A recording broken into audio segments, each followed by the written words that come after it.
Le fui infiel a mi novio con un hombre casado, sé que estuvo mal, pero le pedí perdón y le cociné su plato favorito. Y, aún así, él muy egoísta no quiere perdonarme. No sé ni por dónde empezar, supongo que por el silencio. Eso era lo que definía nuestra casa últimamente. No un silencio tranquilo y cómodo, de esos que tienes con alguien con quien llevas años, sino un silencio pesado, denso, lleno del sonido de un teclado y del zumbido del refrigerador. Andrés y yo llevábamos 5 años juntos, y en algún punto de ese camino, mi novio se convirtió en mi compañero de piso. Un compañero de piso que pagaba las facturas, sí, pero uno con el que la única conversación emocionante era sobre si tocaba comprar más leche. Su energía, la que me enamoró, se había ido por el desagüe de su ambición. Ahora todo era, el trabajo, el ascenso, el ahorro para la entrada de la casa. Una casa que yo ya ni siquiera podía imaginar, porque se sentía como planificar la decoración de una tumba. Recuerdo perfectamente cuando las cosas empezaron a cambiar. Fue gradual, como el agua que se enfría tan lentamente que no te das cuenta hasta que estás temblando. Él llegaba a casa, dejaba el maletín junto a la puerta con un suspiro que parecía llevar el peso del mundo, y se conectaba. Primero el portátil del trabajo, para terminar un par de cosas, y luego el teléfono, para desconectar con vídeos absurdos.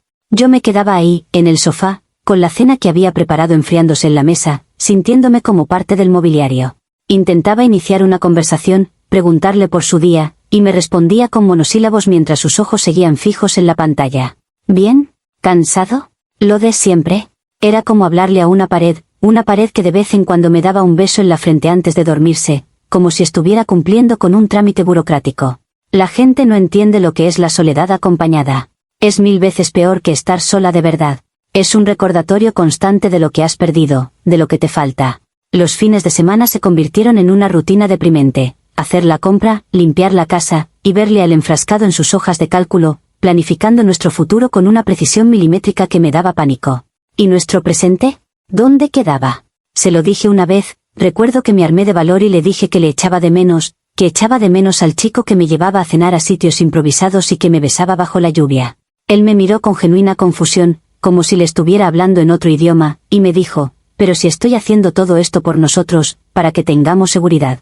No lo entendía. Yo no quería seguridad, quería vida. El punto de inflexión fue por mi cumpleaños. Yo no pedía mucho, solo un día para nosotros. Una cena, un paseo, algo. Él me dijo que por supuesto, que lo celebrábamos el sábado. Y el sábado llegó, y con él una llamada de su jefe. Es una emergencia, me dijo, con el teléfono pegado a la oreja mientras se ponía la chaqueta. Tengo que ir a la oficina un par de horas, de verdad que lo siento. Esas 2 horas se convirtieron en 6. Volvió a casa pasadas las 10 de la noche, con una caja de pizza en la mano y una sonrisa cansada. Feliz cumpleaños, me dijo, como si una pizza grasienta pudiera sustituir un día entero de sentirse invisible. Esa noche no lloré. Simplemente sentí como algo dentro de mí se apagaba del todo. Y entonces empecé a construir un muro. Si él vivía en su mundo de números y ambiciones, yo viviría en el mío. Dejé de esperarle para cenar. Dejé de preguntarle por su día.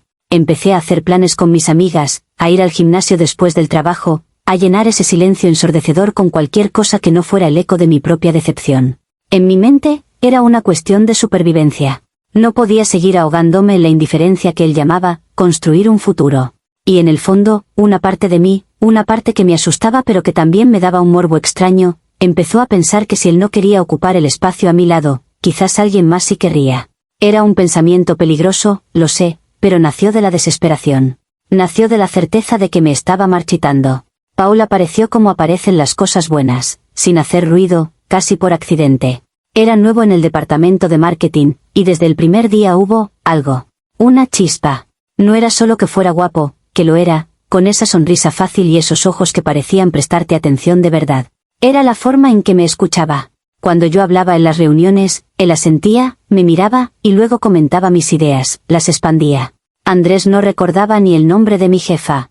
Paul, en cambio, parecía genuinamente interesado en mi cerebro, no solo en mi presencia. Fue como beber un vaso de agua fría en medio del desierto. Empezó con cafés. Oye, voy a por un café, ¿te apuntas? Algo inocente, normal entre compañeros. Pero nuestras pausas para el café se alargaban. 10 minutos se convertían en 30. Hablábamos de todo, de series, de libros, de los sueños frustrados que ambos teníamos. Me contó que estaba casado, sí, pero lo dijo con una especie de resignación triste que entendí al instante. Dijo que su mujer y él eran grandes compañeros de equipo para criar a los niños, pero que la pasión se había ido hacía mucho. Era la misma historia que la mía, pero con otros protagonistas. Me sentí comprendida por primera vez en años. No era una loca exigente, mi necesidad de conexión era real, y aquí había alguien que la entendía. Pronto los cafés se convirtieron en almuerzos. Salíamos del edificio de oficinas y caminábamos hasta un pequeño restaurante italiano a un par de calles. Esos almuerzos eran mi santuario. Durante esa hora, yo no era la novia invisible de Andrés, era una mujer interesante, divertida e inteligente. Paul se reía de mis chistes, me pedía consejos sobre sus campañas y me contaba historias de su vida con una honestidad que me desarmaba. Recuerdo un día que le estaba contando, medio en broma medio en serio, lo de la pizza de cumpleaños de Andrés. Él dejó de comer, me miró fijamente y me dijo, cualquier hombre que te celebre con una pizza de cadena no te merece. Y en lugar de sentirme culpable, sentí una oleada de validación que casi me hizo llorar. La tensión entre nosotros era palpable, pero la disfrazábamos de amistad. Empezamos a mandarnos mensajes fuera del horario de oficina. Al principio eran memes o cosas del trabajo, pero poco a poco se volvieron más personales. ¿Qué tal tu noche silenciosa?, me preguntaba él, y yo sabía exactamente a qué se refería. ¿Sobreviviendo a otro fin de semana de Excel?, le respondía yo. Nos convertimos en los confidentes de nuestra mutua soledad. Y sí, una pequeña voz en mi cabeza me decía que estaba cruzando una línea, pero la callaba con una simple pregunta, ¿qué línea? Andrés ni siquiera se daría cuenta si yo desapareciera una semana entera. ¿A quién estaba traicionando exactamente? ¿A un fantasma que vivía en mi casa? La cosa es que yo no lo busqué. Juro que no lo hice. Fue algo que creció orgánicamente, como una planta buscando la luz del sol. Yo era esa planta, y mi apartamento era una habitación oscura y sin ventanas. Paul era una grieta en la pared por la que se colaba un rayo de luz. ¿Se supone que debía ignorarlo? ¿Se supone que debía quedarme en la oscuridad por lealtad a un jardinero que había olvidado regarme? No me parecía justo. Andrés había tomado su decisión, su prioridad era el futuro, el dinero, la estabilidad. Pues bien, yo estaba tomando la mía, mi prioridad era mi presente, mi salud mental, mi necesidad de sentirme viva. Y Paul me hacía sentir increíblemente viva. El día que pasó, todo pareció conspirar para que sucediera. Era un jueves, y teníamos una cena de equipo para celebrar el cierre de un proyecto importante en el que Paul y yo habíamos colaborado estrechamente. Le avisé a Andrés por la mañana. Saldré tarde hoy, cena de trabajo, le escribí. Su respuesta fue un pulgar hacia arriba. Ni un ¿a qué hora vuelves?, ni un pásalo bien. Solo un emoji. Un maldito pulgar azul que me gritaba lo poco que le importaba. La indiferencia fue como un empujón por la espalda, directo hacia el precipicio. La cena fue increíble. El equipo estaba eufórico, había vino, risas, y yo me sentía parte de algo. Paul estaba sentado a mi lado, y durante toda la noche, sentí su presencia como un campo de fuerza. Un roce de rodillas bajo la mesa, una mano en mi espalda para dejarme pasar, la forma en que sus ojos se encontraban con los míos por encima de las cabezas de los demás. Cada pequeño gesto era una descarga eléctrica. Cuando la cena terminó, la mayoría se fue a casa, pero un grupo reducido, incluidos nosotros dos, decidió ir a tomar una última copa a un bar cercano. Era como si ninguno de los dos quisiera que la noche terminara. En el bar, la atmósfera se volvió más íntima. Nos sentamos en un rincón apartado y, por primera vez, las conversaciones dejaron de tener filtros. Me confesó lo infeliz que era, lo atrapado que se sentía en una vida que parecía diseñada por otra persona. Y yo le conté lo invisible que me sentía, lo harta que estaba de competir por la atención de mi novio con una pantalla de ordenador. Había tanta vulnerabilidad en el aire que casi se podía tocar. A veces siento que solo tú me entiendes, me dijo, y su mano encontró la mía sobre la mesa. No la aparté. ¿Cómo iba a hacerlo? Era el primer contacto físico genuino y cálido que había sentido en meses. Cuando salimos del bar, empezó a llover. Una llovizna fina y persistente. Nos quedamos parados bajo el toldo de una tienda, sin saber qué decir. El momento estaba ahí, suspendido entre nosotros. Él se acercó un poco más y me apartó un mechón de pelo húmedo de la cara. «Eres increíble», susurró. Y entonces me besó. No fue un beso precipitado ni torpe. Fue un beso lento, profundo, cargado con todos los meses de almuerzos, cafés y conversaciones no dichas. Fue un beso que me decía, te veo, te escucho, te siento. Todo lo que Andrés había dejado de hacer. Sé lo que la gente piensa. Que soy una cualquiera, una rompehogares. Pero en ese momento, no pensé en la esposa de Paul ni en Andrés. Solo podía pensar en mí. En cómo, por primera vez en una eternidad, alguien me estaba poniendo en primer lugar. Fuimos a su coche, y lo que pasó después fue inevitable. No fue sucio ni sórdido. Fue una conexión desesperada de dos personas que se morían de sed y acababan de encontrar un oasis. Me sentí deseada, admirada, viva. Cada caricia era un bálsamo para las heridas que la indiferencia de Andrés me había causado. No fue solo sexo, fue una rebelión. Fue mi forma de gritarle al universo que yo todavía existía, que no era un mueble más en un piso silencioso. A la mañana siguiente, la euforia se había mezclado con una extraña sensación de pánico. No me arrepentía, no exactamente, pero sabía que las cosas no podían seguir así. La mentira me pesaba. Y, en el fondo de mi retorcida lógica, sentía que le debía a Andrés una última oportunidad. Una oportunidad de luchar por mí, de demostrar que le importaba. La culpa, que era pequeña pero punzante, me convenció de que la única forma madura de manejar esto era siendo completamente honesta. Tenía que confesarlo, pero no de cualquier manera. Tenía que demostrarle que, a pesar de mi error, mi intención era arreglar las cosas, que todavía me importaba. Fue entonces cuando se me ocurrió la idea. La lasaña. La lasaña de la abuela de Andrés. No es una lasaña cualquiera, es una receta legendaria en su familia, un plato que solo se prepara en ocasiones ultra especiales. Requiere horas. Tienes que hacer la pasta desde cero, dejar que la salsa boloñesa se cocine a fuego lento durante medio día, preparar una bechamel perfecta. Andrés siempre decía que el olor de esa lasaña era el olor de casa, de amor. Cocinarla sería mi penitencia y mi ofrenda de paz. Sería la prueba irrefutable de mi arrepentimiento.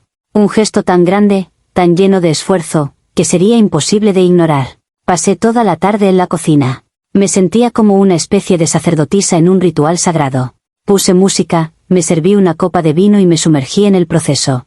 Amasé la pasta con rabia y con esperanza. Piqué las verduras para la salsa con una precisión quirúrgica, como si estuviera estirpando la parte mala de mí. Mientras la salsa burbujeaba en la olla, llenando la casa con ese aroma inconfundible, me convencí a mí misma de que todo saldría bien. ¿Cómo podría reaccionar mal ante esto? Vería el esfuerzo, olería el amor que, a pesar de todo, todavía sentía por él, y entendería. Entendería que mi desliz fue un grito de ayuda, no un acto de malicia. Cuando Andrés llegó a casa, el escenario estaba perfectamente montado. La mesa estaba puesta con las velas encendidas, la lasaña reposaba en el centro, dorada y burbujeante, y yo llevaba puesto el vestido que a él tanto le gustaba. Su cara al entrar fue un poema. Pasó de la confusión al asombro. ¿Y todo esto?, preguntó, dejando caer el maletín. Le pedí que se sentara. Con el corazón en la garganta, se lo conté todo. No me anduve con rodeos, pero elegí mis palabras con cuidado.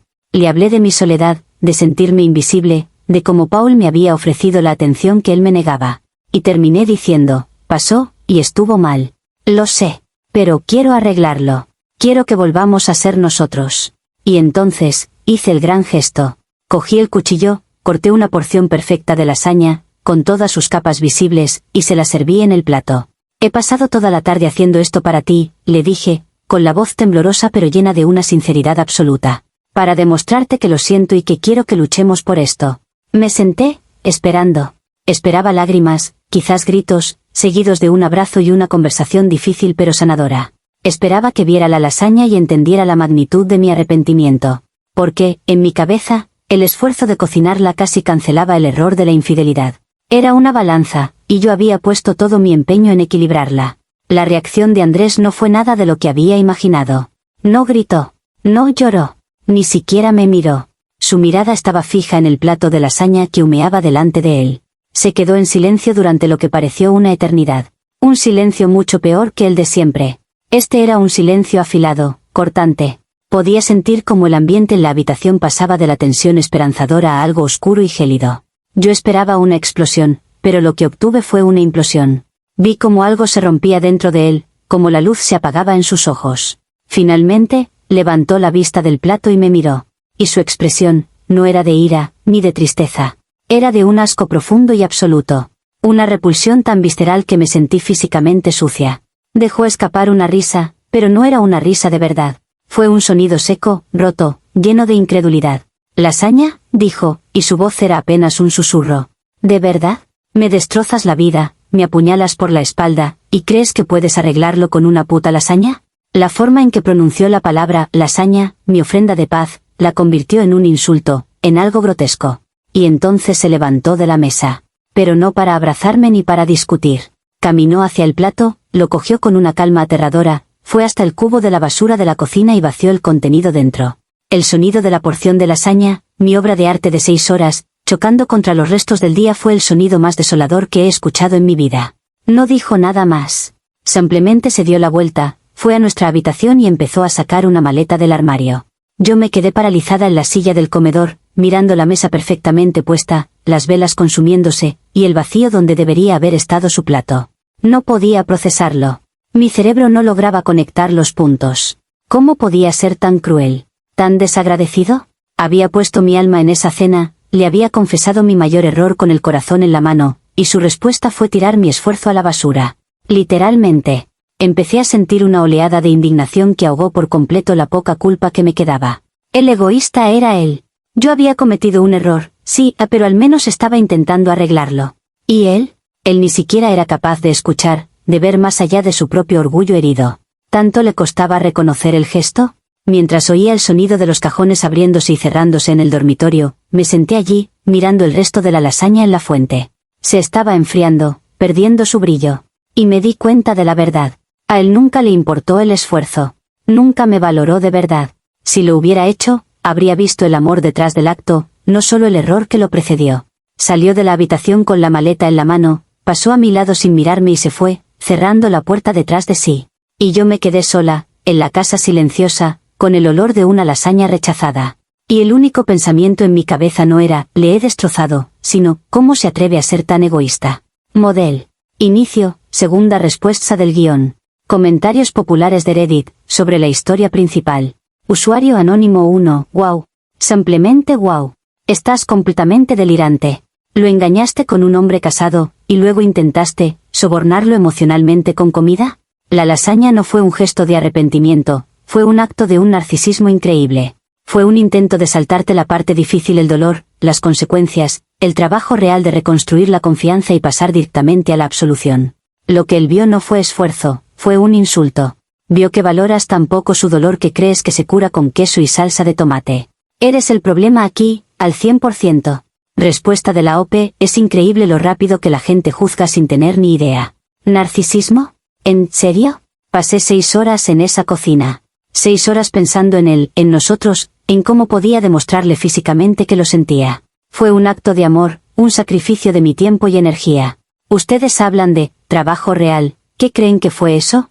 ¿Creen que es fácil cocinar algo tan complejo mientras tu mundo se está cayendo a pedazos? Claramente, no entienden lo que es hacer un esfuerzo real por alguien.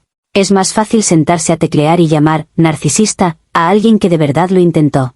Usuario anónimo 2, la parte que más me perturba es cómo describes a tu novio. Un hombre que trabaja duro, por nosotros, que ahorra para vuestro futuro, y tú lo pintas como el villano por estar cansado. ¿Qué esperabas? ¿Que después de una jornada de 10 horas llegara a casa y te llevara a bailar salsa? La vida real no es una comedia romántica. Él estaba construyendo los cimientos de vuestra vida, y tú, aburrida, decidiste prenderle fuego a la casa porque necesitabas una chispa. La ironía es que ahora no tienes ni chispa ni casa. Respuesta de la OP, construyendo los cimientos. Qué frase tan bonita para describir el abandono emocional. ¿De qué sirven unos cimientos si la casa está vacía por dentro? Una relación no es solo un plan de pensiones. Necesita atención, pasión, comunicación. Cosas que él dejó de darme hace mucho tiempo.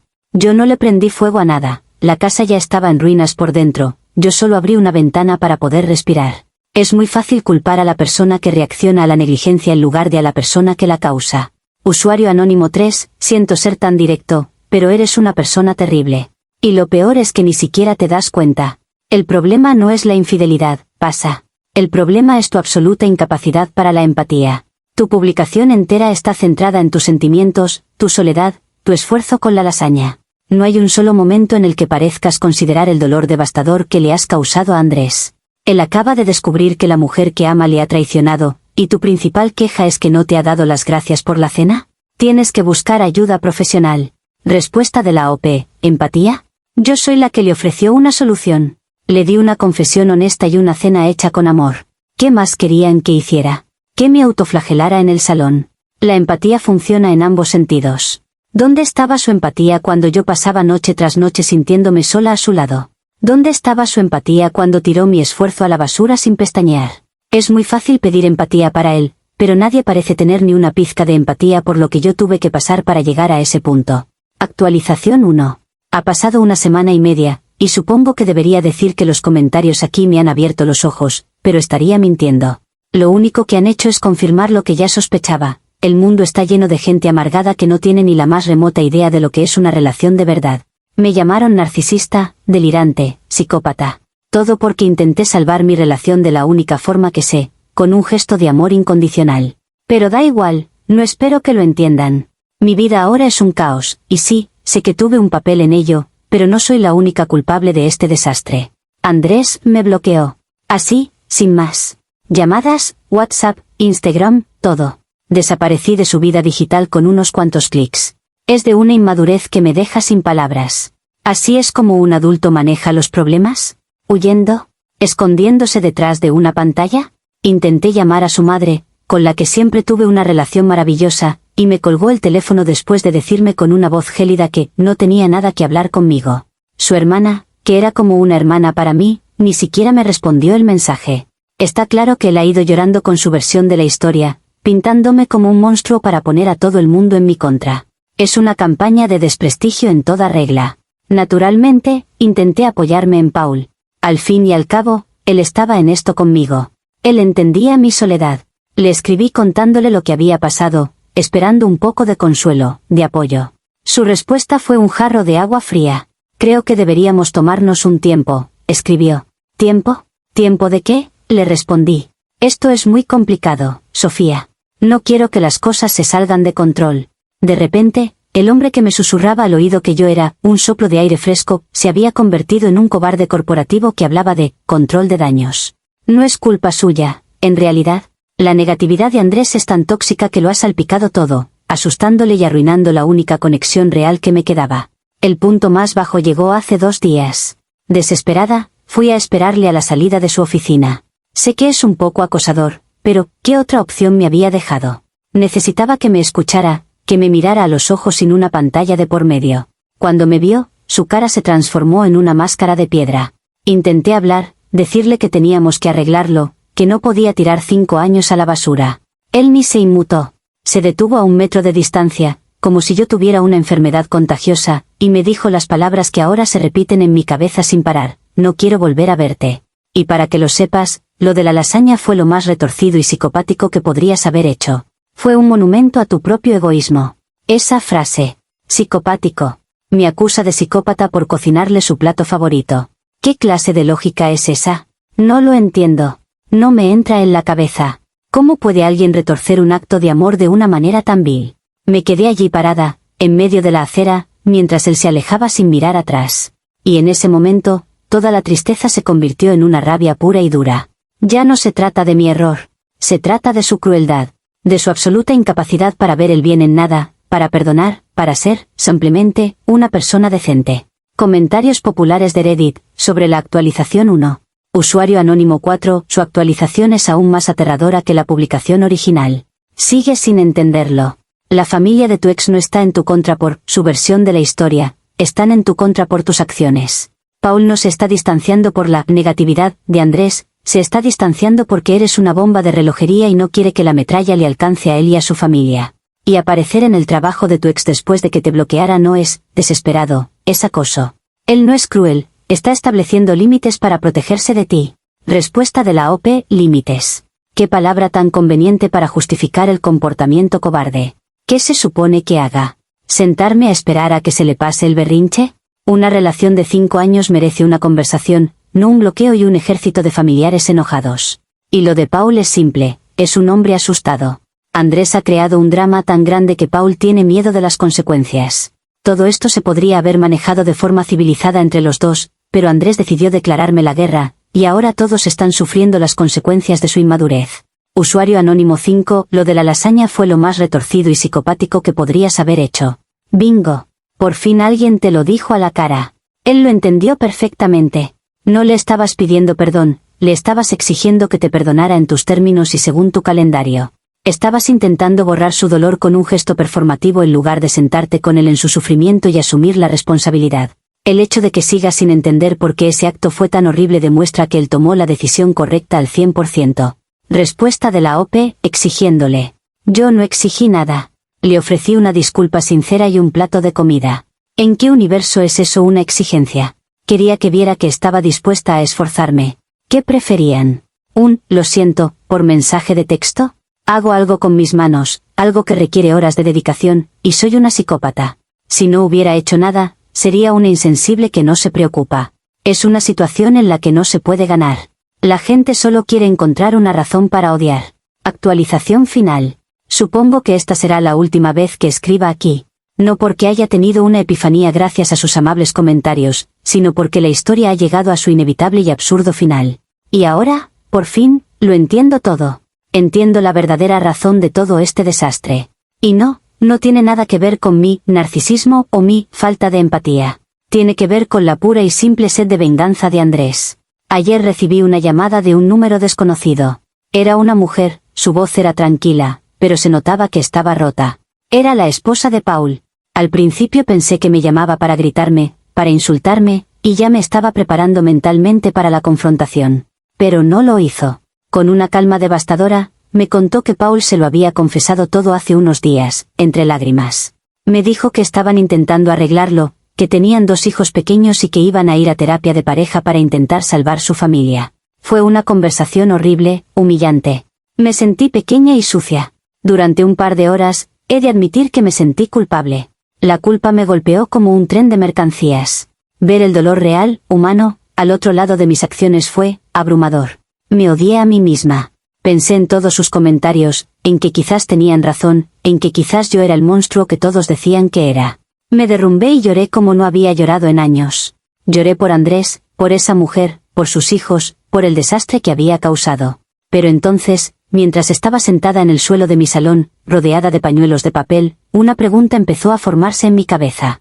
Una pregunta pequeña, insidiosa. ¿Cómo se había enterado ella? Paul es un cobarde, sí, pero también es un mentiroso consumado. Nunca se lo habría confesado a su mujer por su cuenta a menos que le hubieran forzado. ¿Y quién querría forzarle? ¿Quién se beneficiaría de volar por los aires la vida de Paul, y de paso, mi última pizca de esperanza? Y entonces, la respuesta me golpeó con la fuerza de una revelación divina. Andrés. Tenía que ser él. En su cruzada egoísta por hacerme daño, en su rabieta por no haber aceptado mi disculpa, debió de hacer alguna investigación.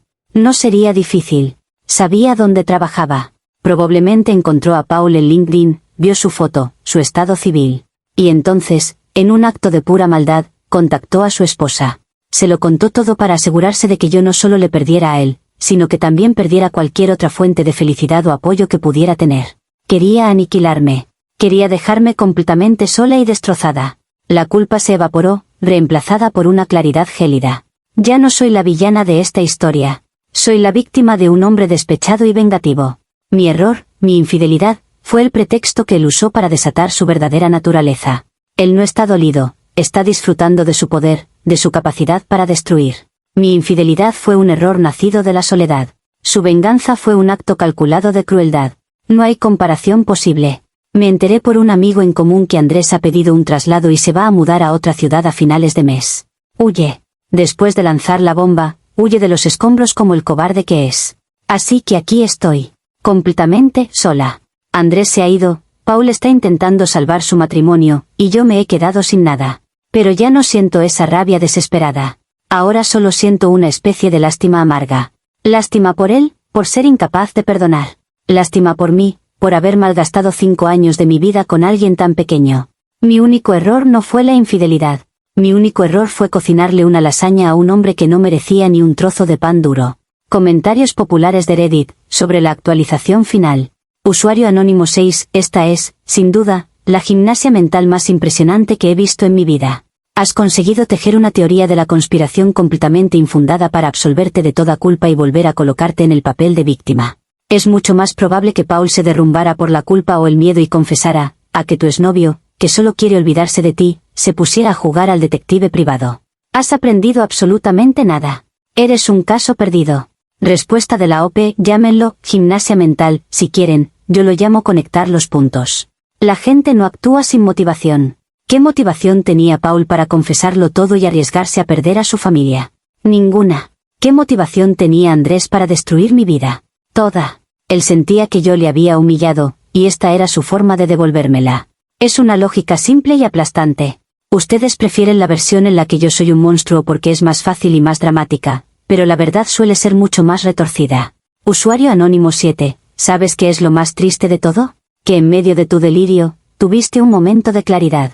Durante esas 2 horas, sentiste culpa real. Tuviste la oportunidad de crecer, de aprender, de empezar a sanar. Pero tu ego no pudo soportarlo. Tu necesidad de ser la mártir es tan fuerte que preferiste inventar una historia de venganza elaborada antes que aceptar la simple y dolorosa verdad, que tus acciones tienen consecuencias devastadoras para la gente real. Has tirado por la borda tu única oportunidad de redención. Respuesta de la OP: no fue una oportunidad de redención, fue un momento de debilidad. Me dejé llevar por la narrativa que todos ustedes, y Andrés, querían imponerme. Pero la verdad me hizo más fuerte. No necesito redención porque no soy la única pecadora en esta historia. Tal vez un día, cuando Andrés esté solo en su nueva ciudad, se dé cuenta de que el perdón le habría hecho más feliz que la venganza. Pero no voy a aguantar la respiración esperando. Mi conciencia está tranquila.